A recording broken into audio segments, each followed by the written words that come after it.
Good morning बच्चों। आज के इस केमिस्ट्री क्लास में आपका स्वागत है। आज के इस केमिस्ट्री क्लास का टॉपिक है acidity of terminal alkynes. Terminal alkynes acidic behaviour show करते हैं। जब भी हम किसी टर्मिनल एल्काइंस को किसी स्ट्रांग बेस से ट्रीट करते हैं तो हाइड्रोजन गैस लिबरेट होता है और साल्ट बनता है।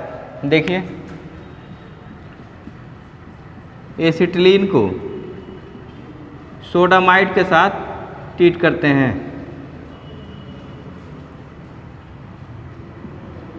सोडामाइड एक स्ट्रांग बेस होता है। इसके साथ ट्रीट करने पर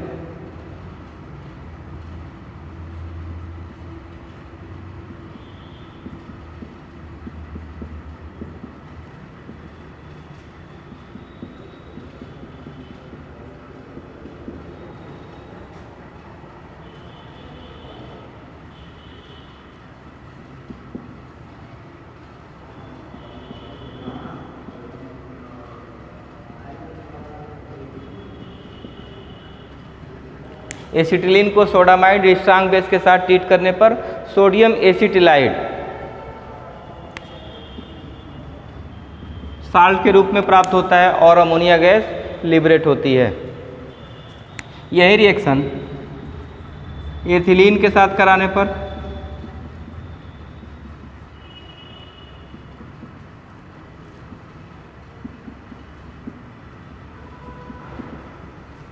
एथिलीन को सोडामाइड से ट्रीट कराते हैं, कोई रिएक्शन नहीं होता है। एल्केन को भी सोडामाइड से ट्रीट करते हैं, कोई रिएक्शन नहीं होता है।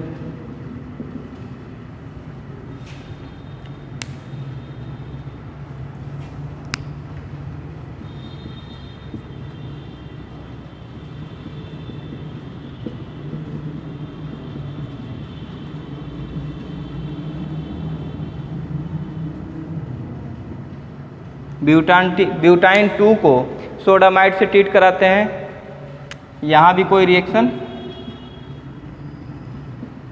नहीं होता है। तो इस डाटा से ये क्लियर होता है कि एल्केन में कोई एसिडिक प्रॉपर्टी नहीं होती। स्ट्रांग बेस से ये दोनों रिएक्शन नहीं करते। ब्यूटाइन 2 देखिए, इसमें भी एल्काइन है, ट्रिपल बॉन्ड है, लेकिन यह भी सोडामाइड के साथ रिएक्शन नहीं कर रहा है। केवल terminal alkynes strong base like sodamide के साथ रिएक्ट करते हैं और अमोनिया गैस लिबरेट कर रहे हैं। देखिए, यहाँ से ये जो हाइड्रोजन है एसिडिक हाइड्रोजन है, यहाँ से ये हाइड्रोजन सोडामाइड के साथ रिएक्ट होने पे लिबरेट हो रहा है और NH2 के साथ मिलके NH3 बना रहा है। तो terminal alkynes acidic property show करते हैं। अब देखेंगे टर्मिनल एल्काइन के एसिडिटी का reason. Terminal alkynes acidic behaviour क्यों शो करते हैं, इसके लिए एक कंपैरेटिव स्टडी करते हैं। देखिए, ये है एल्केन,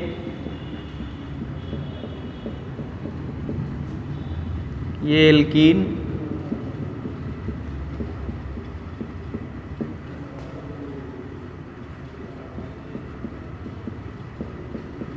और ये alkyne. Hybridisation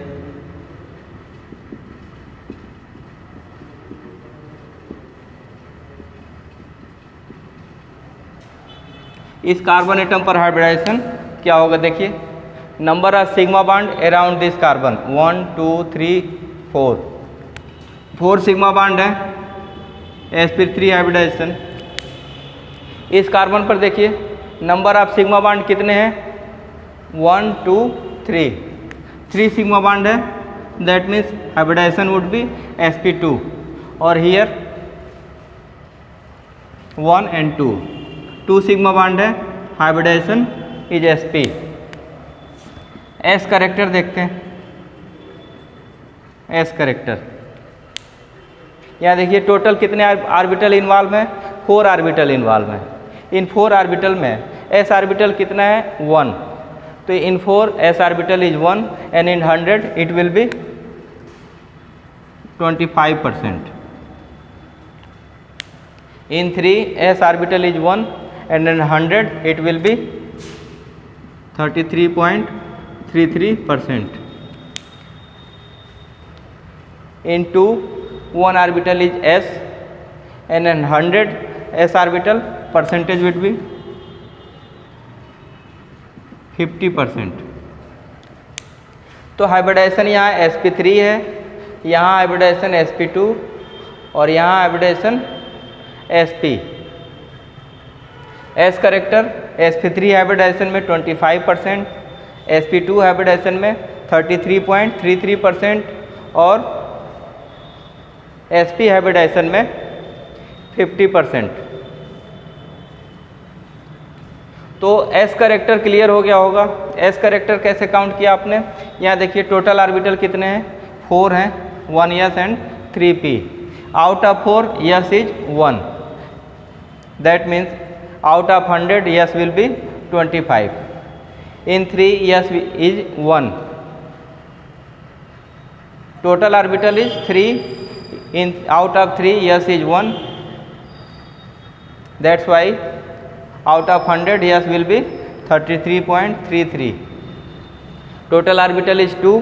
S is 1. Out of 2 s is 1 and out of 100 s will be 50. तो एल्केन में एस करेक्टेड 25%, एल्कीन में 33% और एल्काइन में 50%.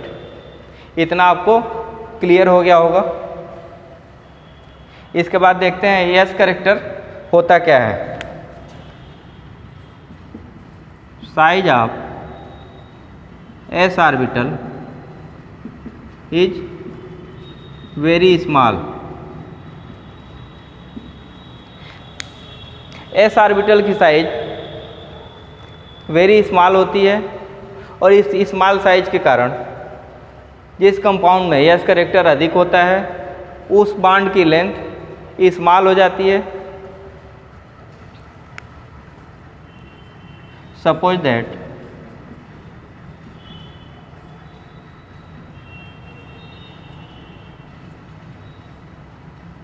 This sp3 sp2 sp3 sp2 and sp. Greater the s character the bond length would be smaller.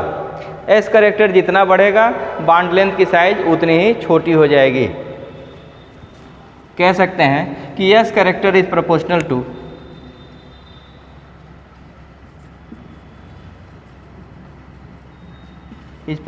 to size and size is proportional to electronegativity. Greater s character means tendency to reside electron near to nucleus.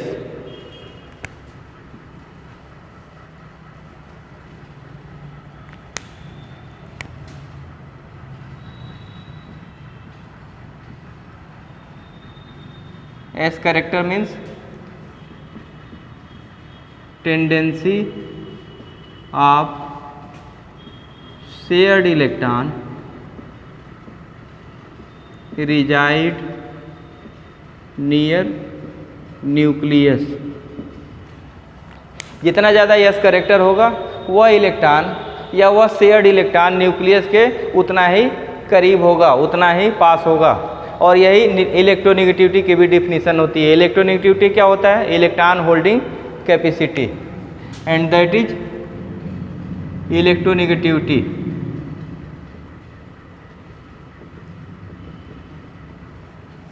तो जितना ज़्यादा S character होगा उतना ज़्यादा size small होगा और size के small होने से इलेक्ट्रोनेगेटिविटी इंक्रीज करती है.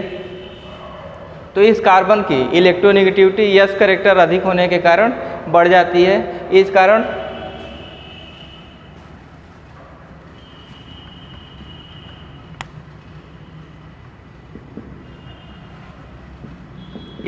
टर्मिनल एल्कीन्स में देखिए यहाँ electronegativity S character high S character high electro negativity. तो यहाँ एस करेक्टर बढ़ने के कारण कार्बन की इलेक्ट्रोनेगेटिविटी बढ़ जाती है। सेम एटम है, देखिए यहाँ एल्केन, एल्कीन और एल्काइन, लेकिन टर्मिनल एल्काइंस एसिडिक बिहेव करते हैं, एल्कीन और एल्केन एसिडिक बिहेव नहीं करते। इसका रीज़न क्या है? Due to more s character in terminal alkynes, their increase of electronegativity and their tendency to shared electron reside near nucleus increases because here S character is greater. The greater the S character, the tendency to reside near nucleus is increases. जितना ज़्यादा S character होगा nucleus के पास रहने की tendency उतनी ही अधिक होगी। इस कारण एसिटिलीन और अन्य terminal alkynes acidic nature show करते हैं। तो इस रिएक्शन का यूज करके आप टर्मिनल एल्काइंस और अदर एल्काइंस में डिफरेंस बता सकते हैं।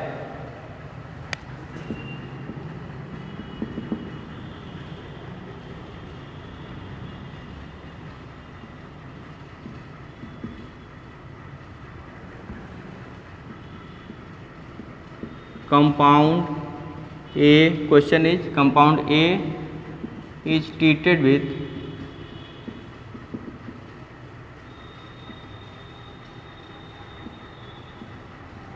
sodamide and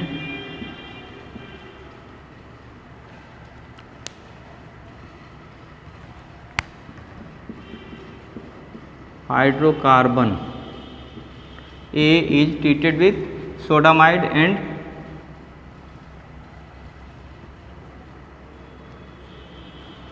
liberates ammonia. The compound is, option है ethane, second option ethyne, third option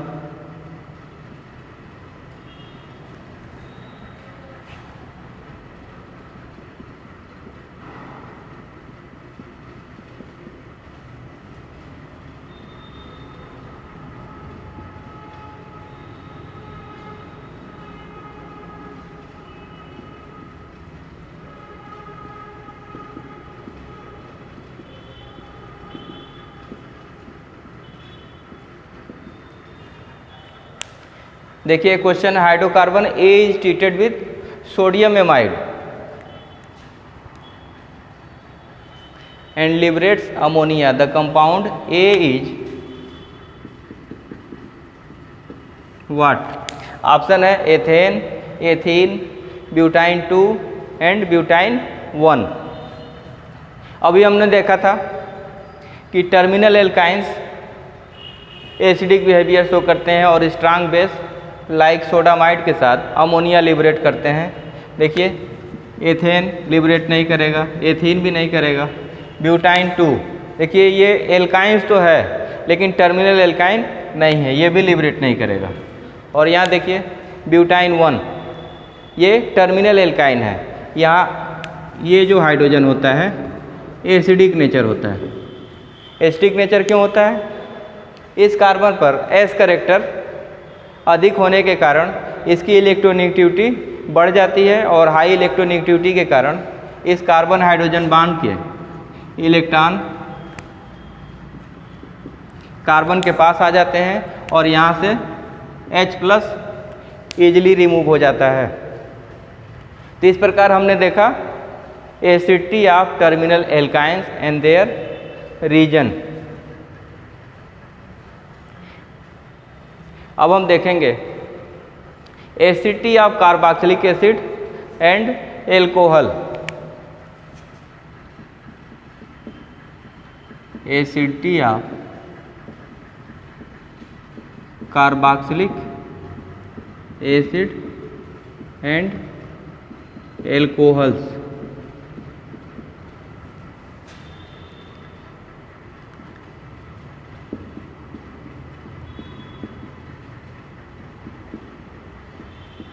carboxylic acid का देखिए ये स्ट्रक्चर होता है और एल्कोहल का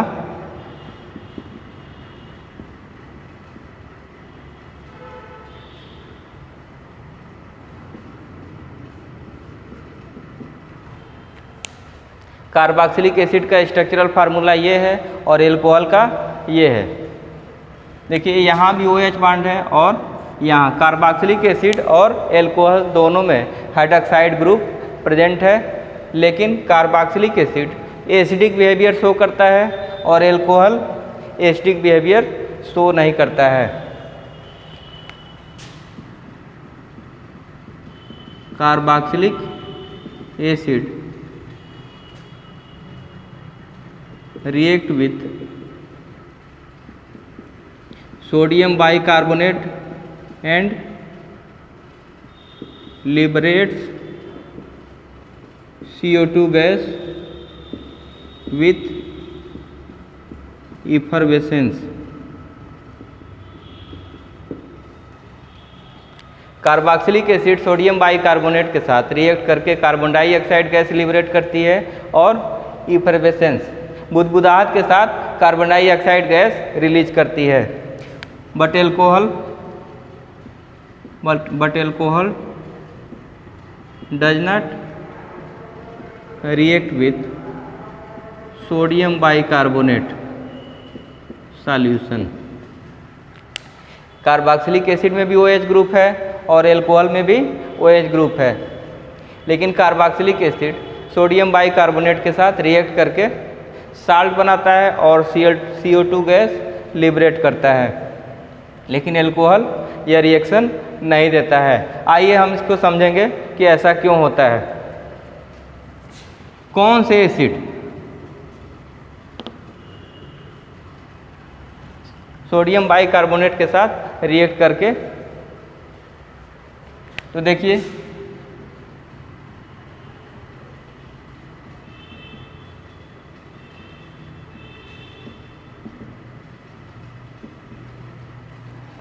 कार्बोनिक एसिड सोडियम बाइकार्बोनेट के साथ रिएक्ट करके सोडियम बाइकार्बोनेट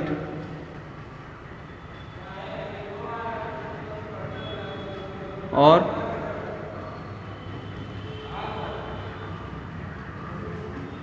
देखिए ये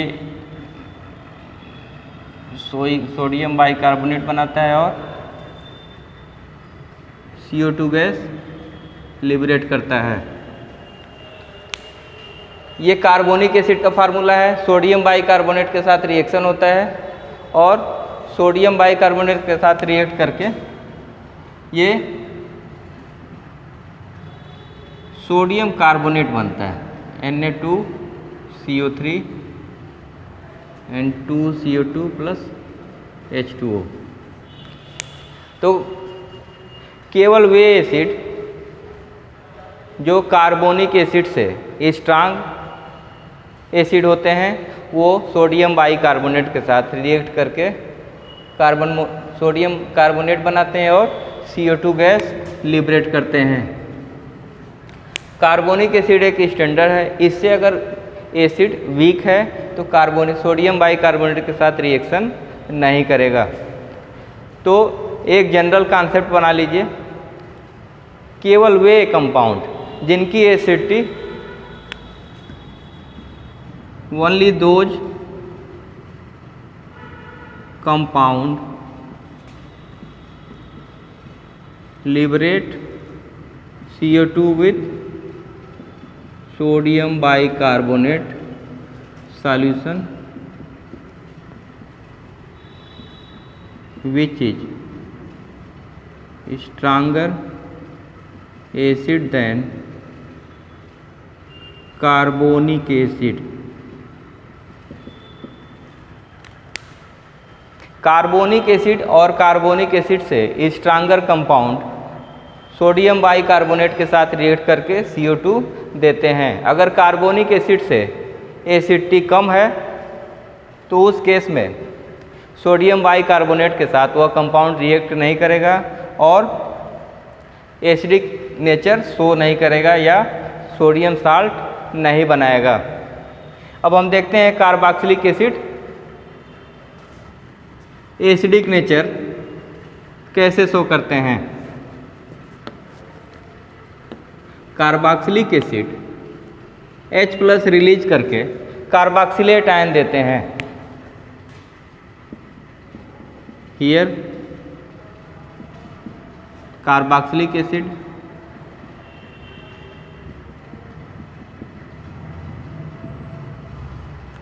यहाँ से H+ अगर रिलीज करेगा तो ये कार्बोक्सिलेट आयन बनेगा।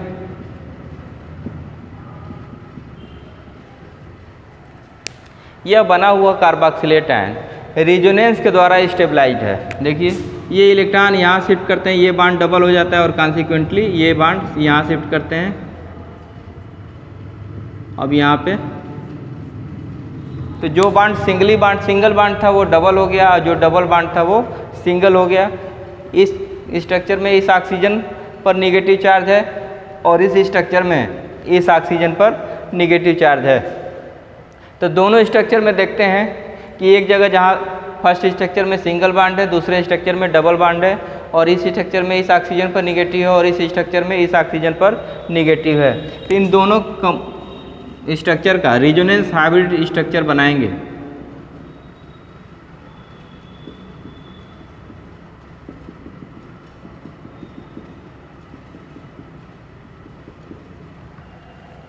तो ये कार्बोक्सिलेट स्ट्रक्चर्स के रिजोनेंस हाइब्रिड स्ट्रक्चर हैं।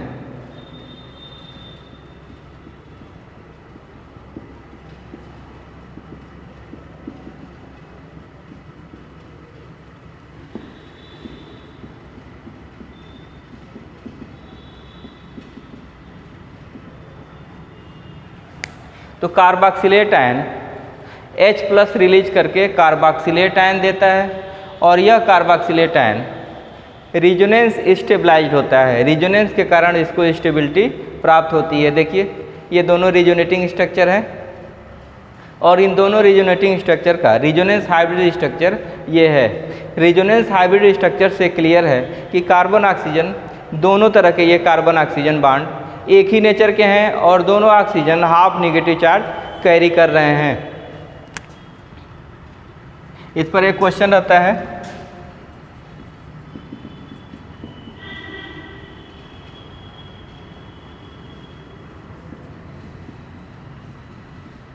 Acetic acid have 2 type of carbon oxygen bond length, but sodium acetate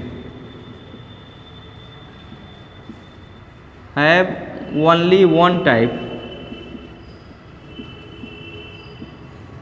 of carbon oxygen bond. Acetic acid में कार्बन ऑक्सीजन बॉन्ड लेंथ 2 प्रकार के होते हैं, लेकिन सोडियम एसीटेट में कार्बन ऑक्सीजन बॉन्ड केवल एक ही प्रकार के होते हैं। इसको कैसे एक्सप्लेन करेंगे? देखिए suppose that this is acetic acid and after ionisation this is acetate ion.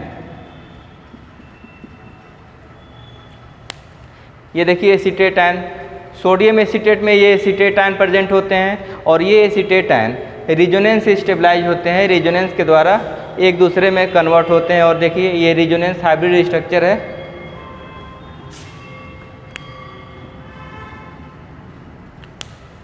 Acetate ion का रिजोनेंस हाइब्रिड स्ट्रक्चर। इस रिजोनेंस हाइब्रिड स्ट्रक्चर से क्लियर है कि कार्बन ऑक्सीजन बॉन्ड एक ही नेचर के हैं। देखिए ये दोनों एक ही नेचर के हैं और जब एक ही नेचर के होंगे तो बॉन्ड लेंथ इनके क्या होंगे? आइडेंटिकल होंगे, सेम होंगे। तो यहाँ से क्लियर है कि एसिटिक एसिड में कार्बन ऑक्सीजन बॉन्ड लेंथ दो प्रकार के क्यों होते हैं और एसिटिक एसिड में कार्बन ऑक्सीजन बॉन्ड लेंथ केवल एक ही प्रकार का क्यों होता है। तो यहाँ से ये भी एक्सप्लेन हुआ reason of acidity of carboxylic acid. Carboxylic acid के एसिडिटी का रीजन क्या है? कार्बोक्सिलिक एसिड H+ रिलीज करके कार्बोक्सिलेट आयन देता है। देखिए ये कार्बोक्सिलेट आयन है और यह कार्बोक्सिलेट आयन रिजोनेंस स्टेबलाइज होता है। रिजोनेंस स्टेबलाइज होने के कारण carboxylic acid acidic nature show करते हैं। अब हम देखेंगे कि carboxylic acid acidic nature show कर रहा है और एल्कोहल एसिडिक नेचर शो नहीं कर रहा है, इसका रीजन क्या है।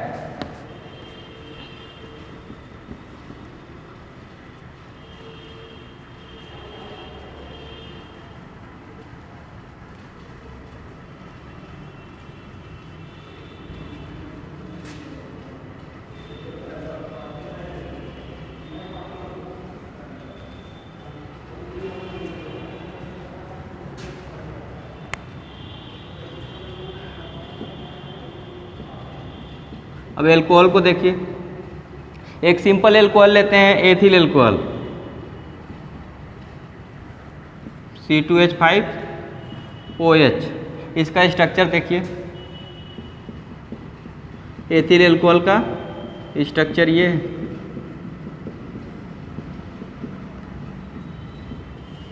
यहाँ से H+ अगर रिलीज होगा तो क्या बनेगा?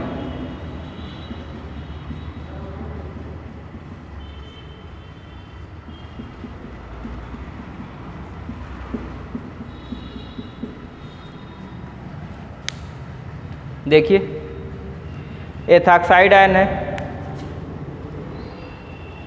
Ethyl alcohol after release of H+ they form ethoxide ion. क्या कोई फैक्टर इस एथॉक्साइड आयन को स्टेबिलिटी प्रदान कर रहा है? Any factor stabilize this ethoxide ion. देखिए ये आपका यहाँ शिफ्ट करेगा तो ये बॉन्ड डबल हो जाएगा और यहाँ कोई लोन पेयर है जिससे ये किसी दूसरे स्ट्रक्चर में रिजोनेट कर सके। देखिए कहीं लोन पेयर नहीं है और कहीं कोई पाई बॉन्ड नहीं है। कॉन्जुगेशन में रिजोनेंस के लिए कॉन्जुगेशन एक कंडीशन होता है, नेसेसरी कंडीशन। बिना कॉन्जुगेशन के रिजोनेंस नहीं हो सकता है। तो ये एथॉक्साइड आयन रिजोनेंस नहीं कर सकता, फेल टू रिजोनेट। तब रिजोनेट नहीं करेगा तो क्या होगा? Ethoxide ion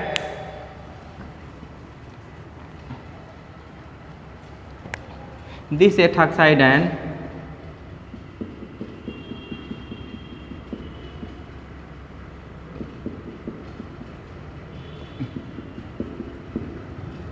can not involve in resonance, fail to resonate.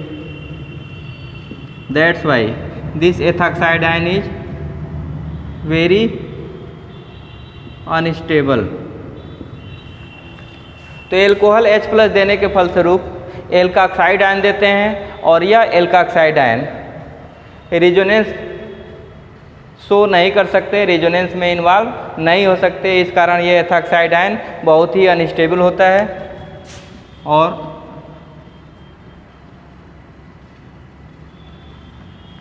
Alcohol acidic property show नहीं करता। तो carboxylate ion after H+ gives carboxylate ion and carboxylate ion is resonance stabilized. In case of alcohol they form ethoxide ion, alkoxide ion after H+ release and this alkoxide ion fail to resonate. Alkoxide ion resonance नहीं show कर सकता, इस कारण वो बहुत ही unstable होता है। लेकिन अगर इसे किसी एक्टिव मेटल के साथ ट्रीट करते हैं तो ये भी एसिडिक प्रॉपर्टी शो करता है। देखते हैं।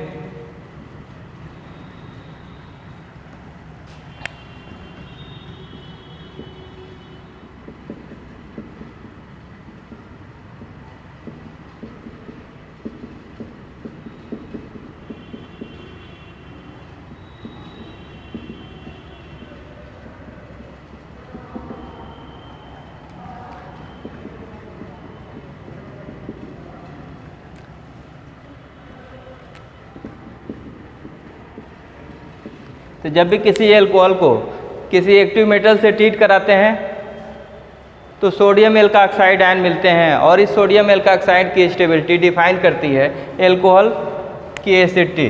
देखिए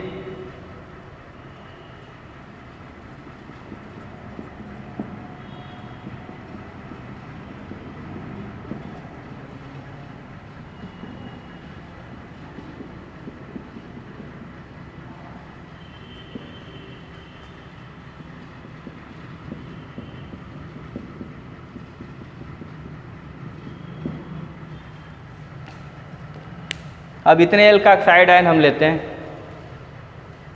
इन एल्काक्साइड की स्टेबिलिटी डिफाइन करेगी कि प्राइमरी, सेकेंडरी और टर्शियरी एल्कोहल में एसिडिक स्टेट का ऑर्डर क्या होगा। देखिए इसमें सबसे स्टेबल कौन होगा। देखिए यहाँ मेथिल ग्रुप है, इलेक्ट्रॉन रिलीज हो रहा है, यहाँ एथिल और मेथिल ये लार्जर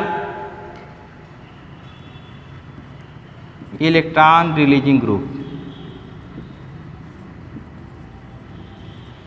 यहाँ इलेक्ट्रॉन रिलीजिंग ग्रुप क्या है, दो है।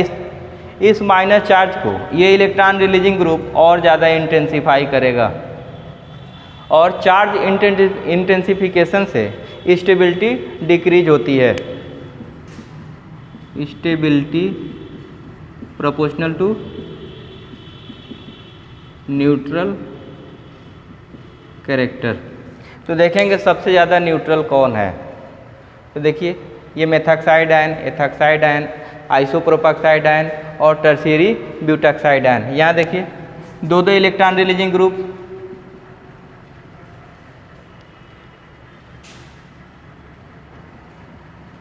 तो इलेक्ट्रॉन रिलीज मैक्सिमम कहाँ है, इस टर्शियरी ब्यूटॉक्साइड आयन में मैक्सिमम इलेक्ट्रॉन रिलीज हो रहा है, और इस मैक्सिमम इलेक्ट्रॉन रिलीज से इस ऑक्सीजन पर मैक्सिमम निगेटिव चार्ज क्रिएट होगा। That means this species is least stable. Stability order should be this.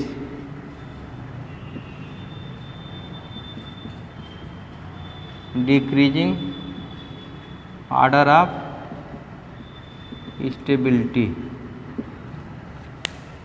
तो कोरिस्पॉन्डिंग एल्काक्साइड आयन की स्टेबिलिटी डिफाइन करती है कि एल्कोहल की एसिडिटी का ऑर्डर क्या होगा। तो यहाँ से क्लियर होता है कि प्राइमरी एल्कोहल सेकेंडरी एल्कोहल की अपेक्षा ज़्यादा एसिडिक होता है।